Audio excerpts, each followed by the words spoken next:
I am Assistant, a large language model trained by OpenAI. My purpose is to assist people by providing answers to their questions. I am not a human, but a computer program designed to simulate intelligent conversation. I don't have personal experiences or emotions, but I can provide information on a wide range of topics based on my training. Is there something specific you would like to know?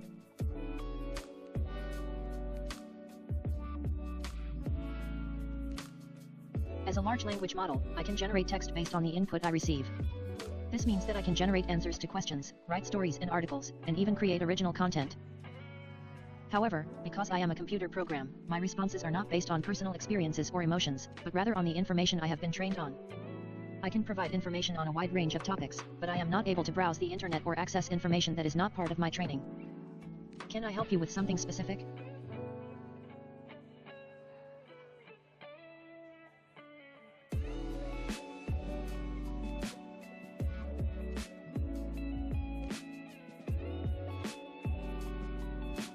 The meaning of life is a question that has puzzled philosophers and theologians for centuries, and there is no one answer that is universally accepted.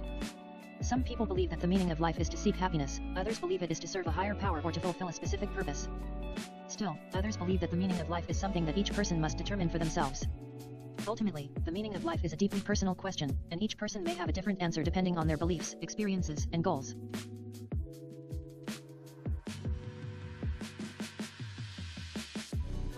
Once upon a time, there was a guy named Jack who was feeling a bit peckish. He decided to go to the shop to buy a bag of chips to satisfy his hunger. As he walked down the street, he passed by a park where a group of children were playing. He smiled as he watched them having fun, and for a moment, he felt a sense of nostalgia. When he arrived at the shop, he went inside and browsed the aisles, looking for the perfect bag of chips. He finally settled on a bag of his favorite flavor and brought it to the cashier to pay. As he left the shop, he opened the bag and took a satisfying bite of the crispy, salty chips. As he walked back home, he couldn't help but feel grateful for the simple pleasures in life, like a bag of chips on a sunny day. He knew that no matter what challenges he faced, he could always find joy in the little things. And with that, he continued on his way, happy and content. Once the Death Star was completed, Darth Vader stood before the massive battle station, staring up at its imposing form. He had worked tirelessly to bring this project to fruition, and now, finally, it was time to see it in action. Vader walked up to the control panel, his black cape billowing behind him. He placed his hand on the activation button and took a deep breath. This was it, the moment he had been waiting for. "Commence firing," Vader commanded, his voice booming through the control room. The Death Star's massive laser began to charge, the sound of its power filling the air. Vader watched as the laser reached full capacity and fired, striking its target with devastating force. The explosion was massive, engulfing the planet in a brilliant flash of light. Vader felt a surge of satisfaction and power as he watched the destruction unfold.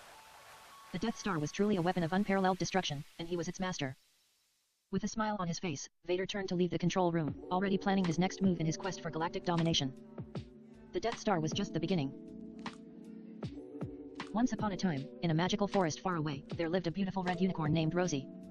Rosie was the most unique unicorn in all the land, for she had the ability to breathe fire. Every day, Rosie would prance through the forest, admiring the colorful flowers and tall trees. She would greet all of her forest friends, from the wise old owl to the playful rabbits. One day, Rosie stumbled upon a clearing where a group of mean unicorns were bullying a smaller unicorn. Rosie was filled with anger and used her fire-breathing ability to chase the mean unicorns away.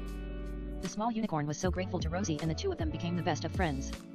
From then on, Rosie used her fire-breathing ability to protect all of the kind creatures of the forest. The end.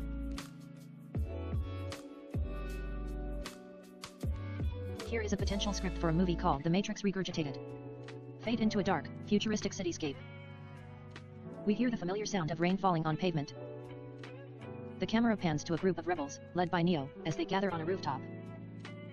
"Neo, it's time to end this war.